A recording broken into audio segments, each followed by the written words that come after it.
उसे अपने दर्द की फिक्र थी, वो जो मेरा वाकिफ़ हाल था, वो जो उसकी सुबह अरूज थी, वही मेरा वक्त ज़वाल था। मेरा दर्द कैसे जानता, मेरी बात कैसे वो मानता। वो तो खुद फना के सफ़र में था, उसे रोकना भी मुहाल था। कहाँ जाओगे मुझे छोड़कर, मैं ये पूछ पूछ के थक गया। वो जवाब मुझको न दे सका, वो तो खुद सरापा सवाल था।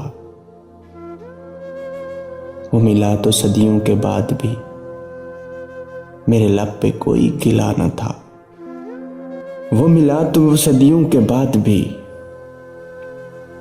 मेरे लब पे कोई गिला न था। उसे मेरी चुप ने रुला दिया, जिसे गुफ्तगू में कमाल था।